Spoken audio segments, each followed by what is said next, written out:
આદરણીય આચાર્યશ્રી તેમજ જેમના માટે આજના દિવસનું ખાસ મહત્વ છે એવા ગુરુજનો તથા વાલા વિદ્યાર્થી ભાઈઓ અને બહેનો, આજનો દિવસ એક ખાસ દિવસ છે અને એને આપણે સૌ ગુરુ પૂર્ણિમાના દિવસ તરીકે ઉજવીએ છીએ.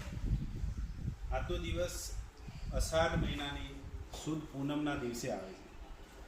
આજના દિવસને વ્યાસ જયંતિ પણ કહેવામાં આવે છે. વ્યાસ કોણ હતા? તો જે મહાભારત મહાકાવ્ય જેની રચના જેણે કરી એ વ્યાસ હતા અને એમના યાદમાં એમની જયંતિ સ્વરૂપે આજે ગુરુ પૂર્ણિમાનો દિવસ ઉજવવામાં આવે છે. મહાભારત મહાકાવ્ય વિશે આપ સૌ જાણતા જ હશો, જાણો છો ને? તો એ જ જે મહાભારતની રચના જેણે કરી છે ને એવા વ્યાસ ભગવાન પણ કહેવામાં આવે છે. તો એ વ્યાસ ગુરુદેવની યાદમાં વ્યાસ જયંતિ કહીએ છીએ.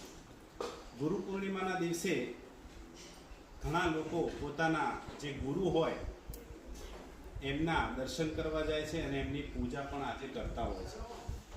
આપણા ગામમાંથી પણ ઘણાના ફોન આવ્યા હતા કે ભરવાડ સમાજમાંથી ઘણા લોકો થરા મુકામે ગયા છે, ત્યાં એમના ગુરુ છે. અહીંયા ઓલિયા પીરે પણ રાજેન્દ્ર બાપુના આશીર્વાદ લેવા ઘણા બાળકો ગયા હતા. તો ગુરુ કોને કહેશો? ગુરુ એટલે શું? શાળામાં ભણાવે છે એ શિક્ષકને જ ગુરુ કહેશો કે કોઈ પણ વ્યક્તિ કે જે તમને કંઈક શીખવતો હોય ને એને આપણે શું કહીએ છીએ? તમારા માતા પિતા બાળપણમાં તમને ચાલવાનું, બોલવાનું આ બધું જે શીખવ્યું તો માતા પિતા પણ તમારા શું કહેવાય? ગુરુ કહેવાય.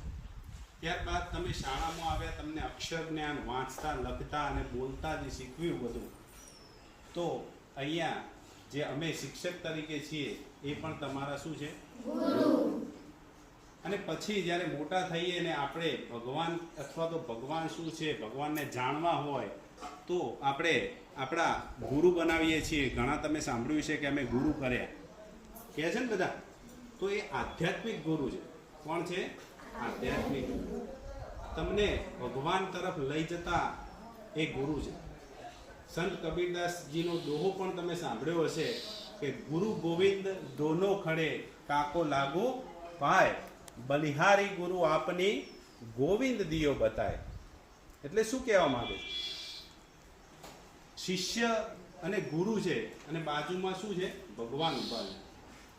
એટલે શિષ્ય જ્યારે જોવે છે કે હવે ભગવાન પણ છે અને ગુરુ પણ છે, તો બંનેમાંથી પહેલા પગે કોને લાગવા? આવા જ્યારે વિચારમાં એ પડે છે કે પહેલા કોને પગે લાગવું જોઈએ, ત્યારે એને સૂઝે છે કે ભગવાનને તો હું ઓળખતો જ નહોતો. ભગવાન કોણ છે એ મને ખબર હતી નહીં. એ ભગવાન છે એવી સમજ મને કોણે આપી? ગુરુએ આપી. તો એ સૌથી પહેલા કોને પગે લાગે છે? ગુરુને પગે લાગે છે, પછી ભગવાનને પગે લાગે છે. એટલે ગુરુનો મહિમા ભગવાનથી પણ અહીંયા ઊંચો છે એવું બતાવવામાં આવે છે. તો આજે ગુરુ પૂર્ણિમાના દિવસે દરેક જણ પોતાના ગુરુને વંદન કરજો, એમની પૂજા કરજો અને આપણી આ ભારતીય સંસ્કૃતિને ઉજાગર કરજો. એ અભ્યર્થના સાથે મારું વક્તવ્ય એ પૂર્ણ કરું છું. જય હિન્દ.